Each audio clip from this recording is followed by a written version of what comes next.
Yes, actually it's dating from the end of the 18th century, and originally it was a private collection of two professionals in the field. They were a gynecologist. The father, he was the gynecologist here in Amsterdam, and his son, who later became a pathologist, and both were a professor of anatomy, and they collected all these items as a private collection. Now, this wasn't a little unusual in those days, or what? No. As a matter of fact, it was not unusual. Also, in the 18th century, there was the famous collection of the anatomist Frederik Ruys, and he sold his collection, also a private collection, of course, and he sold it to Tsar Peter the Great. In Holland, up to the early 19th century, in fact, it was quite normal to have a private collection for these professionals. Now, in this collection, what were these doctors really interested in collecting primarily? Primarily pathology, secondly also zoology, and in the third place, and later on for the son, Willem Vrolik, who actually became a pathologist, he was interested in teratology, so he was interested in congenital malformations in human beings, but also in some kind of mammals. Now, I noticed as I look around at the collection that you have a number of anomalies here. I noticed on one wall there are some cyclop type prenatal entities. Is that kind of the drift? Yes, in general we find here in the museum, of course, the severe malformations. In the beginning of last century, these professionals were interested in the severe malformations. So we find here the spina bifida. We find here the very severe syndromes, and also we find here, in fact, it was one of the items Willem Vrolik was interested in, cyclopia. In that period, primarily a problem of the eyes. In fact, two eyes are fused, and in some cases even one eye in one orbit. But nowadays we primarily think it's a problem of the central nervous system, and in fact a part of the forebrain that doesn't develop in the normal way, and in this way there are secondarily malformations of the face. Now, I recall, since we do a lot of art programs, of seeing a painting by Redon of a large cyclops. Did any of these people live, or were they all born like the ones in the formaldehyde here? Well, in mythology, there, of course, are a lot of stories. The famous Odyssey by Homer, there you find the giant Cyclops Polyphemus.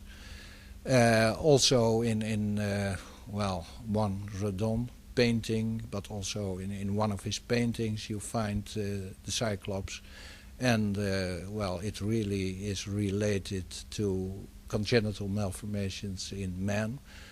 But, it's very difficult to judge if in fact these painters really had any idea about the malformation, probably by hearsay, and we don't know exactly if they were familiar with the case.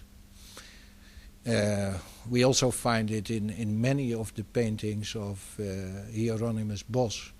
He also made a lot of paintings with demons, and in fact a lot of them you can relate to congenital malformations. And also, as the sources for Hieronymus Bos are hardly known, the archival sources, we can only speculate on the fact if he was ever in the position to have a look at the child with this kind of congenital malformation. But of course there were a lot of stories and people knew a lot about the fact that there were congenital malformations, and so even in the Middle Ages we can say that a lot of people knew about these kind of malformations. But on the other hand, the painters of course had their own images of the malformations in their, especially in Hieronymus Bos, his grotesque scenes. Now, I've noticed around there are various forms of anatomy displayed here. What other things were collected? Primarily pathology. Also in the beginning of the 19th century, it was a period of the growth pathology. Later on in that century there was the cellular pathology started by Rudolf Virchow. And well, because there was no teaching in biology, also the training of medical men was a matter of comparative anatomy, and also for these purposes comparative anatomy was taught, and that's the reason why they also collected a lot of mammals and also fetuses of mammals and so on. Well, I noticed they also collected some what looked like shrunken heads over there. Is that part of the original collection? Yes, as a matter of fact, in that period it was a so-called ethnographic collection. It consisted of skulls of all races of men, we can say, and also some kind of skulls they collected. They had been especially in some burial ceremonies and so on. We don't know exactly how they got these specimens, probably from France, but there's also a possibility that there were people in the beginning, in the beginning of the 19th century, that also sold these specimens. But well, it's very difficult to get information on that subject. A lot of these subjects or specimens that are displayed here appear to be quite old. How old are the specimens that you display here? Specimens from the Vrolik collection, they are dating, we think, from 1790, but here in the museum are other specimens, and they are dating from the early 18th century, and that is the pathological collection of Jacob Hovius, and these specimens are dating from the beginning of the 18th century. Now, you were going to tell me a story about something we were talking about earlier. You want to tell me? Yes. Well, I think that in many ages ago there was a lot of mythology concerning congenital malformations, and one of those things that happened in the Middle Ages was that people, especially the mothers who got a child with a congenital malformation, they could be condemned by courts for having done a crime. And a lot of astrologists thought that congenital malformations had something to do with the position of the planets and the position of the stars and things like that. And in one of these processes in a criminal court, there was a scientist, an astrologist, who testified that, as a matter of fact, the baby born with the congenital malformation was a matter of that star was in that position on the sky. And, well, fortunately, the mother wasn't condemned, and she was free. Now, for our viewers, could you tell me what is a scientific definition of congenital anomaly or congenital malformation? Yes. Well, it's a well, in general, it's a newborn with a developmental malformation. And on one hand, it can be relied on some problem in the DNA. On the other hand, there are many factors influencing the developmental process during the pregnancy, and for the embryo or the fetus, the environment is also the mother and is also the environment of the mother itself. So we see a lot of congenital malformations for some kind of diseases of the mother. But we also see it with nutrition, we see it with malnutrition and things like that, but also the real environmental factors like irradiation and so on. So it's a it's a very complex thing concerning the origin of these kind of malformations. So on one hand genetically, and on the other hand all environmental factors. Now the Middle Ages, they had intercourse with the devil and some such other potential birth defects or anomalies. We have, as you pointed out, irradiation and any number of unknown additives to our food. Do you find that there are more or less congenital anomalies in the late 20th century, statistically, if that's possible? Yes, the main problem is that statistically we can never say so. It's only for some decades that we've got in most parts of the world the registration of every congenital malformation.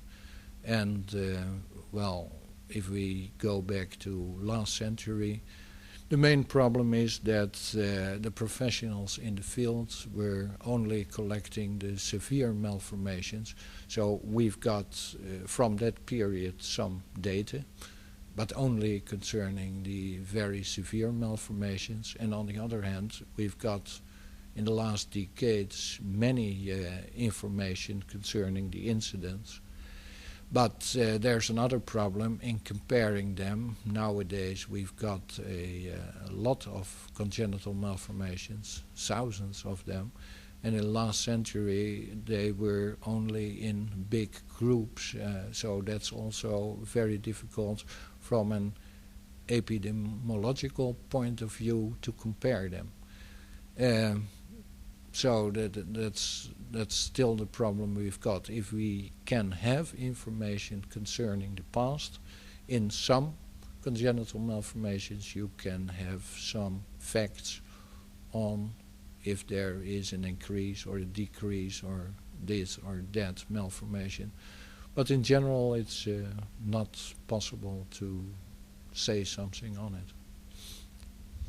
Now what kind of people use this museum? At first, medical students, students of medical biology, medical information studies, and also students of dentistry. A lot of people from paramedical institutes here in Amsterdam and so on, so nurses, and also a lot of other paramedical institutes, and the general public. And the museum is open every afternoon, and it's a steady. How do you say it? A lot of people are coming, but it also depends on on special events, if there is some publicity and things like that. And one of the things for this museum is that it's free, so everybody can come in. So as a matter of fact, also patients from the hospital and their visitors, they also come to the museum.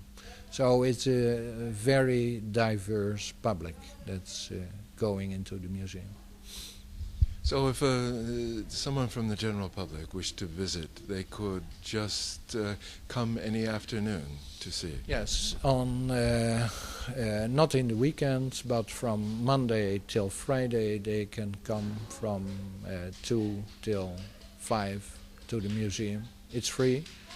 And for groups, I always say make a phone call to the academic medical center, get in touch with me, and then I arrange a guided tour. And especially on, I think that's very important, especially on the congenital malformations, because that needs a lot of explanation, I think. Well, Dr. Baljet, thank you very much for telling us about the museum today.